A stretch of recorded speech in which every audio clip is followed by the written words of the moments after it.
Hello and welcome. Iqbal additional law services के साथ हमारा लीगल लेक्चर जो आज है वो है यूनिलेटरल एग्रीमेंट। यूनिलेटरल एग्रीमेंट क्या होते हैं? देखिए, agreement to sale does not appear of respondent, hence such agreement is not enforceable in law. ऐसा एग्रीमेंट जिसमें रिस्पोंडेंट अपेयर नहीं हुआ तो उस सूरत में वो एग्रीमेंट काबिल कबूल नहीं होगा in the eyes of law. हाजिर से मुराद वो इंटर नहीं हुआ, उसके सिग्नेचर नहीं है। एक बंदे ने एग्रीमेंट तैयार किया, एक बंदे ने दूसरी बंदे की तरफ से भी किया, मगर साइन एक के हैं।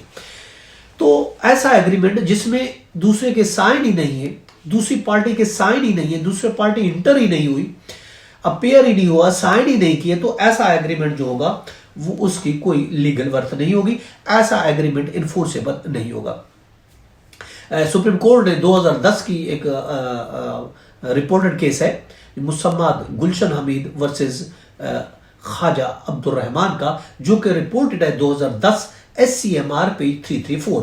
उसमें यही कहा गया कि ऐसा एग्रीमेंट जिसमें दूसरी पार्टी अपेयर नहीं होती, वो एग्री नहीं होती, वो साइन नहीं करती, तो ऐसा एग्रीमेंट को इन्फोर्सेबल लॉ नहीं होगा, वो कानून के नजर में उसकी कोई वर्थ नहीं होगी। इसी तरह का दूसरा रिपोर्टेड केस है 2016 CLC नोट पेज 30 है, जो कि तालिब हुसैन वर्सेस मोहम्मद नवाज का केस है।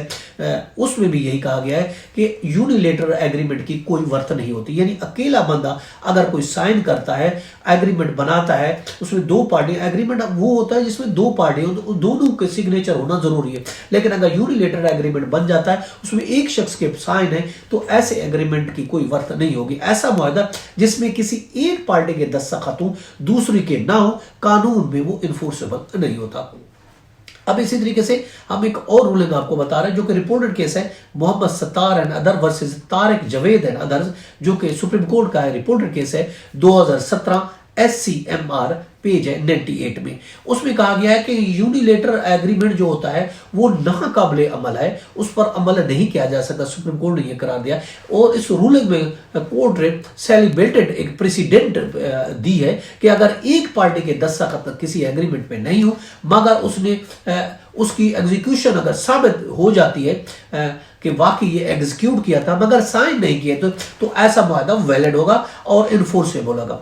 तो ये थोड़ा सा डिफरेंस है, यानी ऐसा एग्रीमेंट जो कि एग्जीक्यूट हो जाता है और साइन किसी वजह से रह जाते हैं, तो वो एग्रीमेंट जो होगा वो इन्फोर्सेबल होगा। लेकिन ऐसा एग्रीमेंट जिसमें सिर्फ एक पार्टी के सिग्नेचर है, दूसरी पार्टी के सिग्नेचर ही नहीं, यूनिलेटरल एग्रीमेंट है, तो वो एग्रीमेंट जैसा हमने रिपोर्टेड केसेस के हवाले से बताया, ऐसा एग्रीमेंट इन्फोर्सेबल लॉ नहीं होगा। लेकिन अगर कोई एग्रीमेंट एग्जीक्यूट हो गया, पार्टी के सिग्नेचर रह गए किसी वजह से, तो वो ऐसा एग्रीमेंट वैलिड होगा और इन्फोर्सेबल होगा in the eyes of law.